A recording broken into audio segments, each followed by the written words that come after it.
Hello, this is Drafting the Past, a podcast about the craft of writing history. I'm host Kate Carpenter, and I am joined today by historian Dr. Marlene Daut. Thank you so much for having me. Marlene is a professor at Yale and is the author of 4 books, as well as an editor of several more.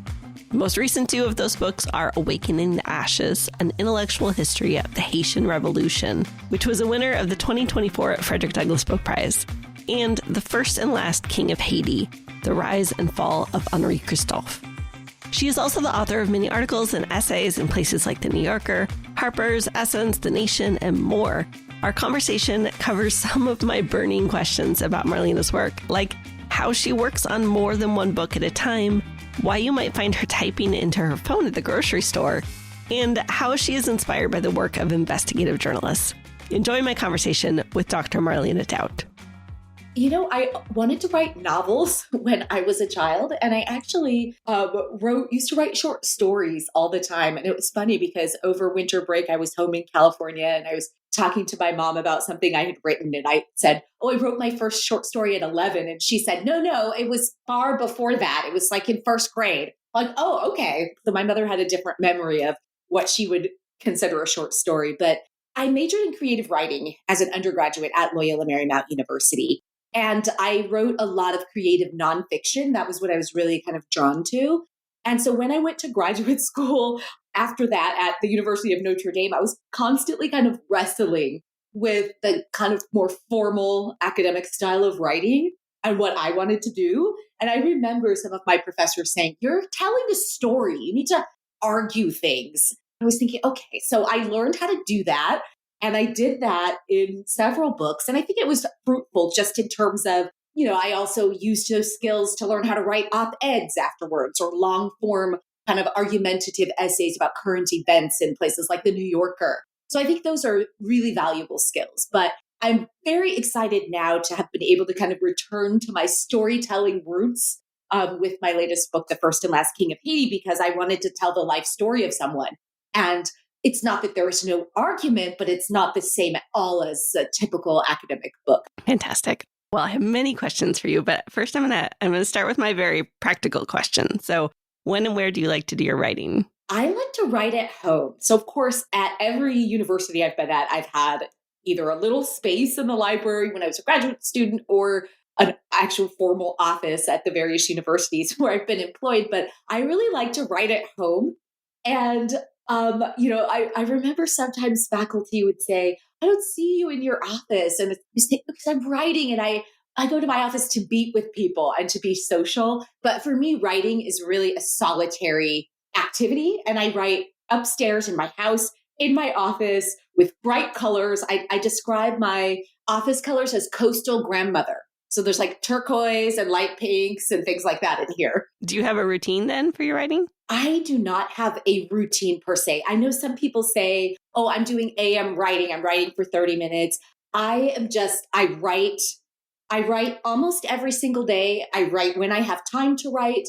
My children and my husband laugh because I'll be in the grocery store looking at my phone, furiously typing. They're like, "What are you doing?" I have the Word app on my phone and I can edit something. I cannot write in that Word app on my tiny phone, but I am known to edit essays, chapters while standing in the line of the grocery store. So I definitely don't have a routine. And when my students ask me, how many words should I aim for a day? I say as many as you can muster, because to me, that's what writing is. It's just, I don't think you should wait for inspiration. I think you have to treat it as a job and an activity and a vocation. But at the same time, I would never give myself a prescription, because if I'm stuck, I just stop and go for a walk or listen to music. What kinds of tools do you like to use to organize yourself? I don't use any of those really cool things that people use. I have tried many of these programs. I can't even think of their names because that's how long ago I've tried to use them. I am very old school. I use Word documents. I keep notes. I have a folder and it'll say notes on this. And then it'll be organized by heading, bolded, and all my notes, page numbers, etc.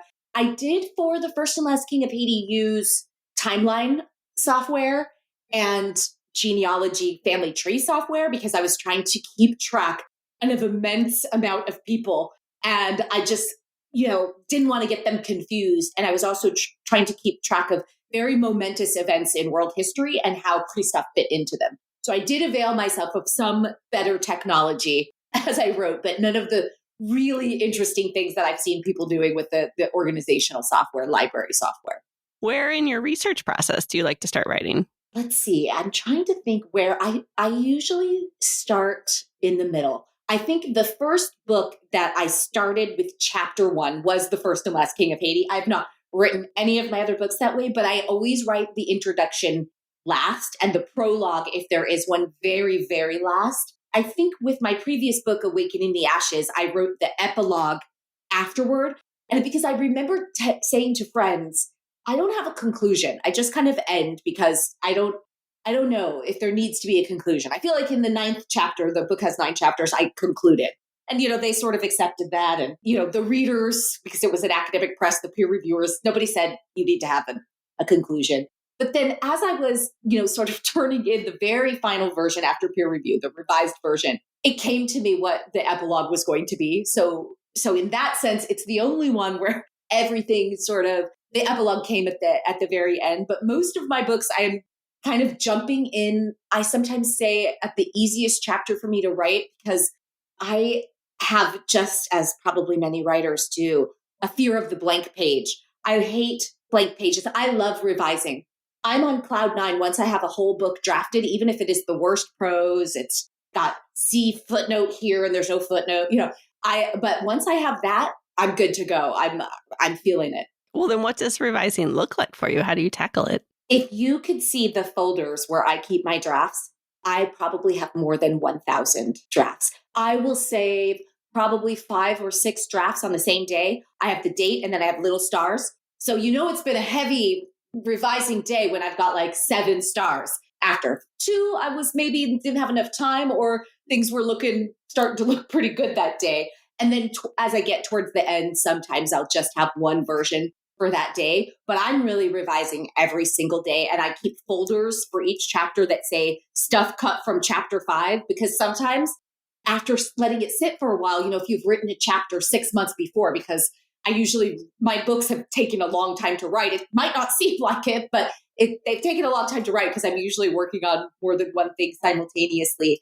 And I'll realize, oh, no, I need that information I cut out. And so I try never to go back to things I cut, but every once in a while, I realize, oh, my headspace must not have realized what it would feel like to the reader to be missing that information. And I'll put it back in.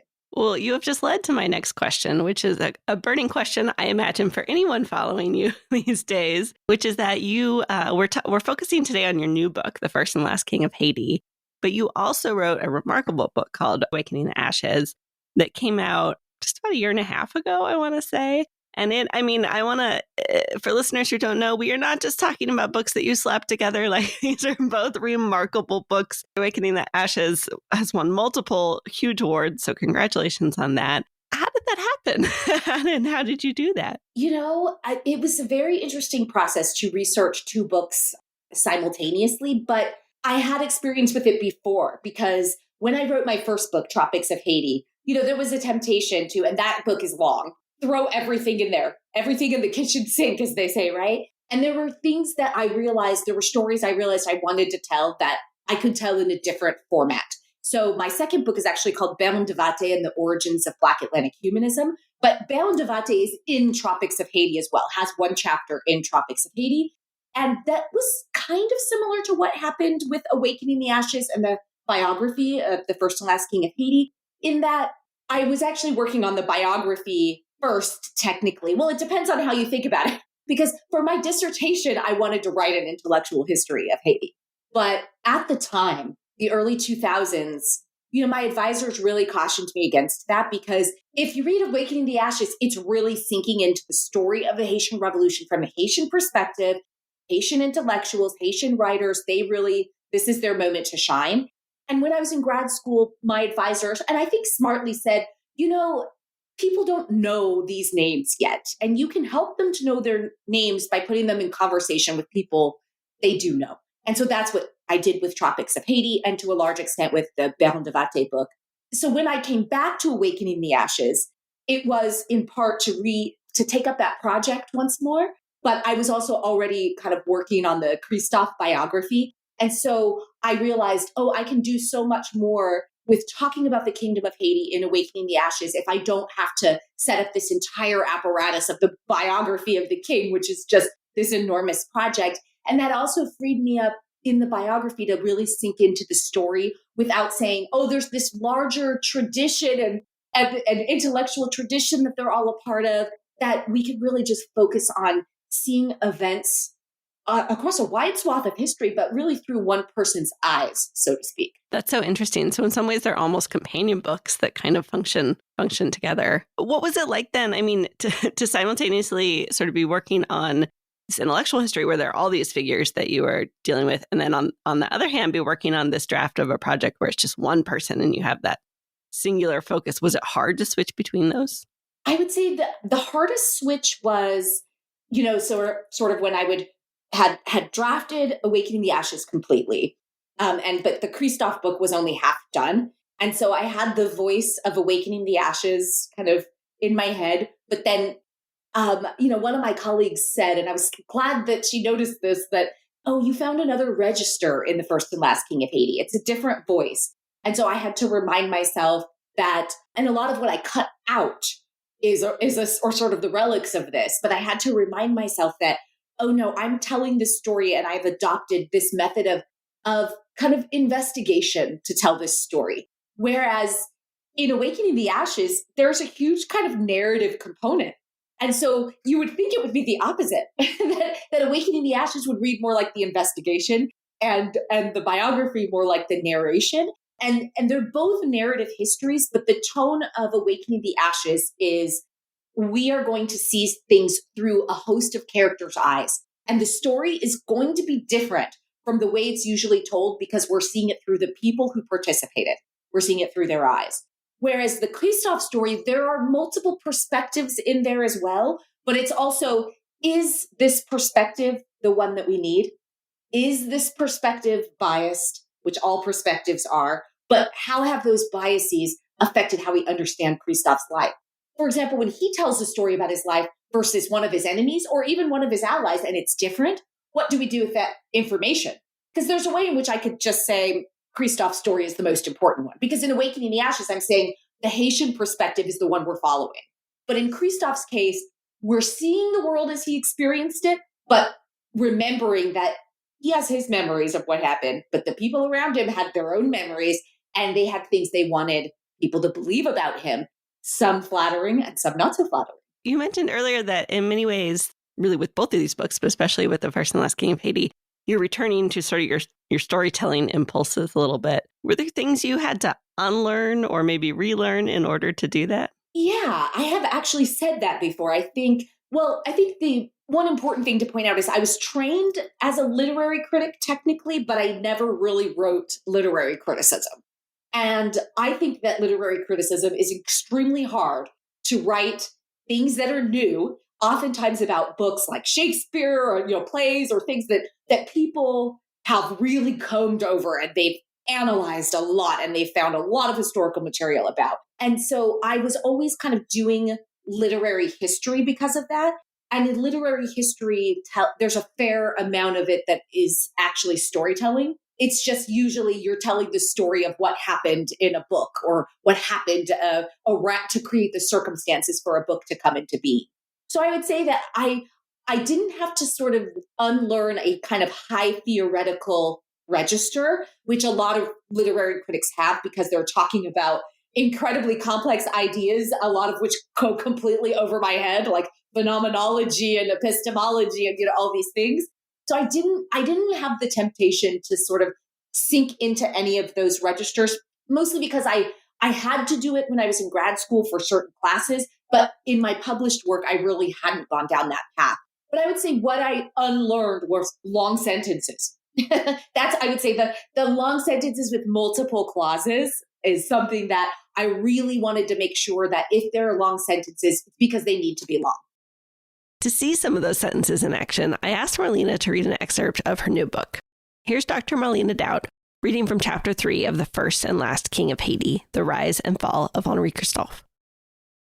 If, as our eyewitnesses have it, Christophe still lived on Rue Espagnole and worked at the Couronne Hotel the year before the Haitian Revolution began in 1791, He might have, on the afternoon of July 11th, 1790, witnessed something to rival Saint-Domingue's many works theater. A few weeks prior, Ibert, a long-standing resident and saddle and carriage maker, announced his plan to hold a lottery at the hotel for a superb car in the form of a stagecoach, mounted on 2 wheels and 4 springs, very soft and light. The bottom of the carriage was cherry-colored. The train was painted green with harnesses for 5 horses, enriched with a quantity of ornaments, as well as buckles and bits of the bridles and boots for the coachman, all fur gilded. At Ibert's residence, located in the Couronne Hotel, those seeking to acquire the elaborate carriage could purchase one of 90 lottery tickets for 1 Portuguese apiece. Ibert estimated the worth of the carriage at approximately 6,000 colonial livres. The public would be notified of the winner in about 15 days, once the lottery was complete. Years later, as king, Christophe deeply admired the kind of luxurious carriage that he might have first witnessed being offered to the lucky winner of Ibert's lottery. In July 1815, the American press reported that the King of Haiti had a state carriage made in London, the likes of which had never been seen, having been constructed specifically for use in Haiti. The shape being entirely novel, with the front projecting outward for the purpose of shade, which is exceedingly pleasing to the eye. The lining was of the richest velvet, embroidered with the star of the Order of St. Henry, while the drapery was fringed with gold of immense richness.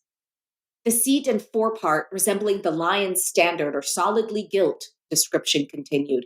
The braces and every ornament correspond with equal grandeur.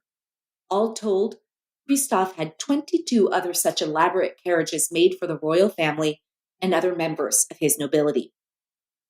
Carriages and lavish dinners dangled before his eyes, but just out of reach, must have nourished some ambition in Christophe's adolescent soul. At the hotel, Christophe would have been surrounded by opportunities and fineries of which he and the colony's enslaved population could only dream. By 1790, Rue Espagnole remained Cap's busiest and most expensive avenue. Previously home to a nunnery and to dentists and goldsmiths, there was by then a dye factory and a veterinary school, as well as several boarding schools, including one specifically for girls. Yet these schools were for little white children, not girls of color, born into free Black families like Christophe's future wife, Marie-Louise. Talk to me about what went into writing this passage. Yeah, Saint-Domingue's most prominent newspaper in the 18th century during the French colonial period was called the Affiche Américaine. And these papers have been digitized. They're available pretty much in almost complete print runs. And I was looking for Christophe, mentions of him, given his trajectory as someone who fought in the Battle of Savannah or participated there, who worked at this very prominent hotel. I'm thinking maybe on the off chance there could be a mention of him, I'm going to go through and comb through every issue. And when I did, the world that came to life for me was a world that I hadn't thought much about. To me, Saint-Domingue is a slave colony. It's the cruelest slave colony in the Atlantic world. And the papers bear that out. There are multiple fugitive slave notices in every single issue. There are, horrors described being committed upon people who are returned to slavery, the branding. And alongside that is this other world of opulence and wealth and leisure for the enslavers, for planters, for visitors.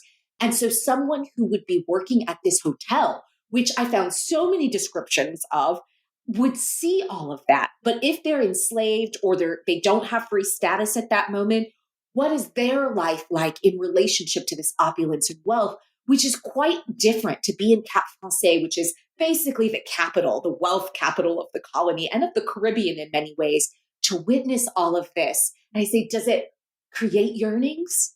Do you think I want that? Are you disgusted by all the wealth? What goes through a person's mind? So I tried to imagine from Christophe's trajectory later, it seems that he was in awe of this world and he admired it. As you've sort of mentioned here, and as we can see a little bit in this text, one of the biggest challenges in this book is just how hard it is to parse out some of these details. There are limited sources, there are conflicting sources, as you mentioned earlier. They are all written or spoken with lots of goals in mind. And I love that in this book, instead of sort of hiding that uncertainty or just bearing it in the footnotes, you really make it central to the text. You kind of walk readers through how you look at this evidence and how you analyze it. Why did you choose that approach? And was that challenging? It seems challenging. It was definitely a challenge. And the reason I chose that approach was when you're dealing with somebody whose life has been caricatured, demonized, romanticized, right? Made larger than life or discounted, written off as a tyrant, a despot. I talk about in the book, there was an article from the 20th century that called Christoph Black Hitler. So I felt that I could not just take all the conflicting accounts and decide which one was the correct one. And that even when I had an abundance of evidence showing this or that scenario to be more likely, or even to be the true scenario, as far as truths go, I should say, I felt that I needed to tell the reader that there were those conflicting accounts, because otherwise that would leave the door open for someone who encounters a different story, the dominant story of his life, to say, no, you're wrong.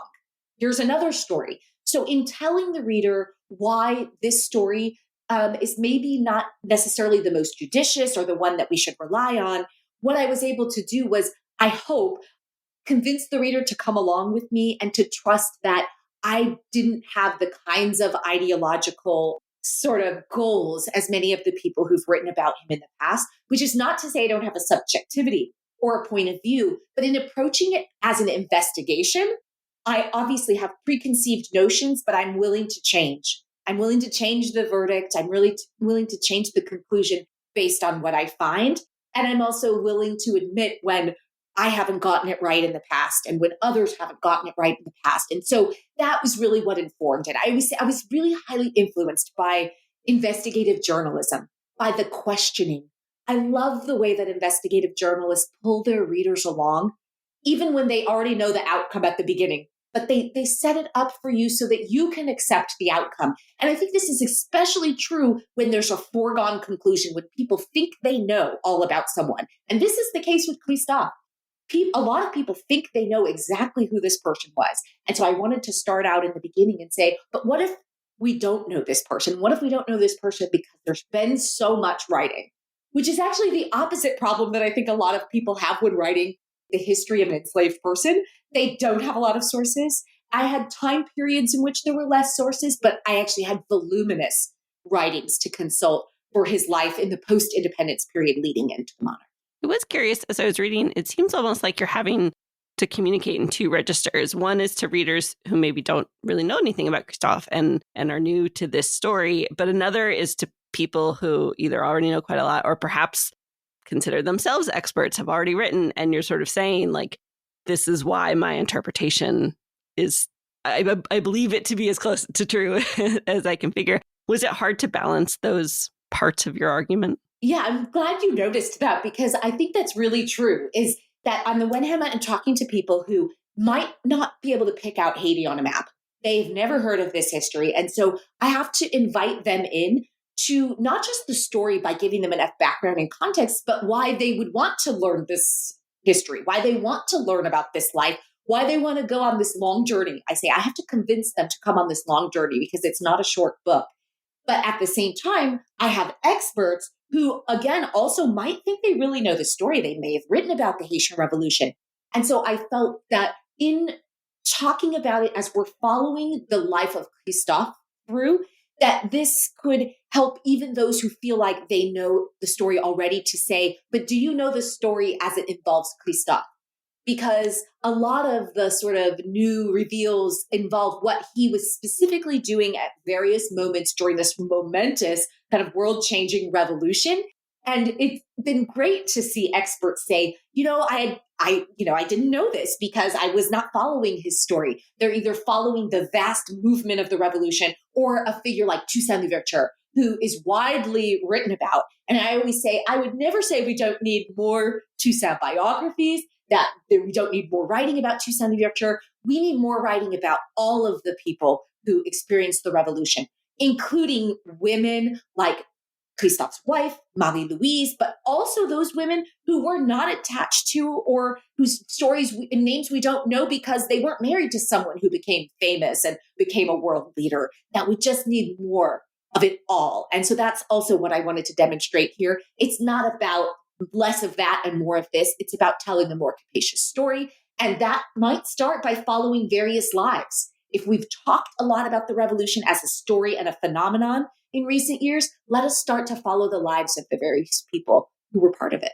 How did you think about narrative structure as you were crafting this project? Yes. So that was another kind of moment where I had to think about, well, do I want to tell the story in pure chronological fashion, where it's definitely a cradle to grave biography, but I tell the reader we have to go forwards and backwards in time. And the reason I wanted to do this was I realized that, especially when I had started cutting stuff out, again, putting it in my stuff cut folder, that, I need to tell the reader this the first time this person comes up, which their story isn't going to be important later, but there's so many names in the book, I need them to remember that this person will be important later. And so this happens a lot early on when, for example, I'm talking about the king and the queen, their families. And otherwise, it's just I'm giving you the name and it would have been 100 or 200 pages before. And then now we see that person. And I wanted to avoid a notion in which a reader felt that they had to go back, not just because they wanted clarification, but because wait, who was that again? And so by telling the reader also throughout, okay, we're going to jump in time or we're going to go back in time. I felt like, again, trying to pull the reader along to say, which is what investigative journalists do. They often kind of give you snapshots and episodes as you go through different people's stories or tales or different moments, and to say, we're going to return to this person later. And so there's a few times I'll break the kind of third wall and say, remember this name. This is a person who's going to be very consequential later. And especially if I don't tell their full story because the story's long, I wanted to tell the reader, here's a moment you could pay attention to. And I hope it's working because I think so many of those side stories are really fascinating. What do you think the genre of biography offers to historians? I feel like there's sometimes a little maybe snobbishness about biography among academic historians that I think is unfair. And maybe I'm being unfair, but what do you feel as a writer of history biography offers you? That is so interesting that you should say that, because I think that that's true. I don't know if we have we're going in the same angle, so you can tell me, but I do think that sometimes among academic historians, it's like biography is not serious or rigorous, maybe.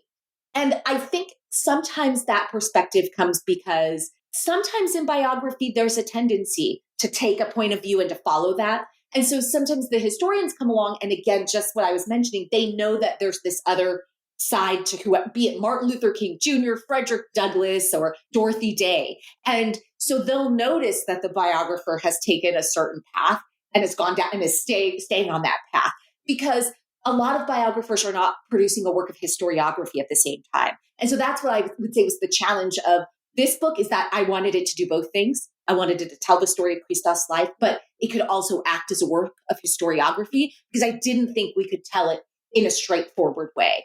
And I think what biography offers, though, I don't know, I guess I started reading Plutarch's Lives, as one does when one is a new biographer. And, he has that famous line in the Marcus Aurelius biography about don't study events, study lives. And I tried to just sink into that. I have spent my career studying events also, lives and events, and separately and sometimes together. So I'm definitely not in the camp where it's one or the other. It's not a zero-sum game, but it changes the story of the Haitian Revolution. And, the readers who've reached out to me already have said that following one person's life, it really does. It changes your conception of what happened, even as we recognize that it's not necessarily the truth with a capital T, their experiences, but how they shaped that history as well. The immense influence that Christophe had on the revolution in the independence period. And then, of course, as king, but also the immense influence his death had in opening the door for the disastrous indemnity that Haiti had to pay France as the price of freedom. You've also written quite a lot and quite beautifully for popular media outlets. How does that differ from your book writing process? It's interesting. I revise those a lot as well. A lot. I have the same kind of folder and version, this date, little stars for the same things that are on the same date. I'm a reviser. I am dreaming of those words. I'm in the shower thinking of words. I have to hop out, run to the computer, write a note down. I've got sticky notes everywhere. I'm a runner and I'm having epiphanies while I run, coming in and nobody talk to me while I write this down. And that happens especially, it might even happen more so when I'm writing a short form piece because I know that every sentence has got to land and hit home. And so if I think of a metaphor or I think of an apt phrase or I think of something that I needed to remember to put in there, I want to do that. But that was also where I learned short sentences are better. And again, not hitting the reader over the head in the beginning, because I think when I write an op-ed, it is different. You've got 750 words. Op-eds usually have a very strong voice. They've got a very strong argument and it's get in and get out. But I really like the longer form narrative essays, be they personal essays or political essays. And there, if someone's going to read for 3,000 words, think like Atlantic style or New Yorker style pieces, you have to pull them along. Because if you tell them everything, you lay out all your cards in the first paragraph, then what are we doing here? And most stories are actually usually a lot more complex than you could just hit someone over the head and get them to believe you. And that is, again, I think where my training as a literary critic did actually help. I had to learn how to tell strong arguments that keep their thread all the way through. And again, that's not to say historians and biographers have arguments, but the way that literary critics craft them is actually quite different in terms of just really laying out the evidence constantly and parsing what people say rather than just kind of footnoting it or linking to it. And I think those longer form essays have really enjoyed that because they provide the space and to talk about more contemporary things, which sometimes we don't get to do when we're so much in the past and studying the 18th and 19th centuries in my case. Why is that? I mean, you've just touched on it, I guess, but why is that kind of writing important to you?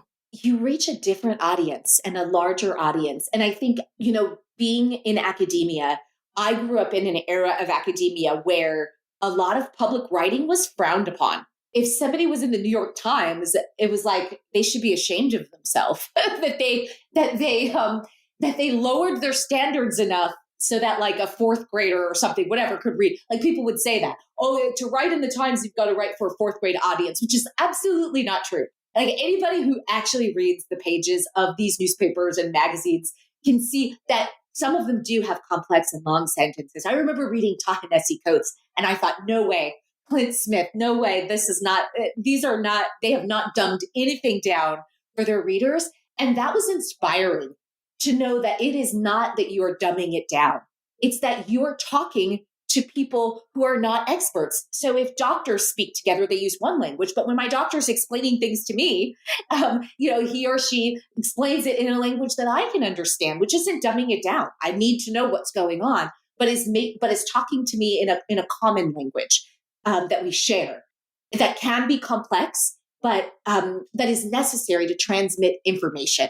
And so I have nothing against academic styles of writing because just as the scientists use one register when they are meaning something to be an internal document that's shared among scientists, I think literary critics, historians of certain, and anthropologists, sociologists, all have that mode of writing. But when we want to reach out to the public to tell them why a phenomenon or a historical event or a person is interesting, we need to use that more common language because that can change minds. That can change. When I'm dealing with a place like Haiti that has been so demonized, I don't want to just have internal conversations. I want to change the narrative in the wider world so that people understand Haiti is not a cursed land. It's not doomed, that its troubles have internal and external causes. And we should be reminded of that so that we don't fall into the trap of the blame game, which is so much of what I see in public discourse. For the last part of our conversation, I want to turn and talk a little bit about your own influences. Are there people that you turn to regularly for feedback on your writing? Oh, yes, absolutely. I would say, this is like the shout out portion maybe, but Julia Gaffield, who has a remarkable biography of Jean-Jacques Dessalines coming out with Yale University Press in June called I Have Avenged America. So I do want to say that it's remarkable. She is my sounding board when I have an idea. When I decided, not to go too far into speculative history, but before that, what do you think about this theory? And we're both kind of having these conversations and writing these biographies of people who've been demonized. I would also say Gregory Pierrot is one of my co-authors. We were co-edited a book called The Haitian Revolutionary Fictions together, but we have a long-standing friendship. He's the person I turn to when I'm encountering 18th, early 19th century handwriting. And I am like, what is this? I'm showing my husband who speaks French. I'm writing to people. And then I show it to him and he says, oh yeah, that's this word. I am amazed by his brain. And so there are people like that. Laurent Dubois, Kayama Glover. I'm very lucky to have people who will read my work.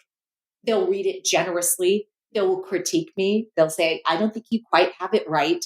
Or this is too long. You need to cut out 50,000 words. Thank you, Laura Wagner. I'm grateful for that because I think even though I write alone, as I mentioned, I write in a solitary way. That is when I'm drafting the work. But when I seek feedback, I love feedback. And I especially loved feedback for the First and Last King of Haiti because it's a trade book and it has all these internal readers to the press. And who can say, is the story working? Is it moving along? But I wanted also people who had the background to tell me, am I getting something not quite right? Do I need more nuance here? And that was really, I relied on my colleagues and friends for that. You've mentioned some of them in terms of who you rely on, but what else do you read as inspiration for your own writing, or maybe even other forms of media you consume? Yes. So I mentioned I was reading a lot of investigative journalism rather. I read Ariel Sabar's Veritas.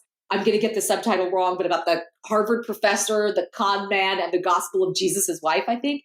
I mean, it's quite a read and great writing. I also read Rebecca Skloot's The Immortal Life of Henrietta Lacks, but I really read widely. I read Elena Ferrante. I reread during the pandemic all of Toni Morrison, half of James Baldwin. Then the pandemic ended and I had less time.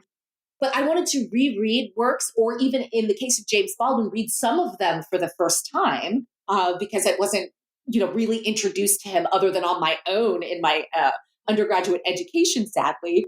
But I took inspiration from their storytelling skills, from the way that they created suspense and wonder and anticipation. But I also read a lot of books by my colleagues. I read history books widely. I read Sudhir Hazarising's The Black Spartacus. I wanted to find out how have others told this story. And then I returned to classics like C.L.R. James' The Black Jacobins, which I can see now in terms of my writing on Christophe that, it's not the best source for it, but what a great storyteller C.L.R. James is. George Lamming, Aimé Césaire. Like I wanted the fire too, the fire that some of them have. And I continue to just read widely. I'm reading a book about Lord Byron.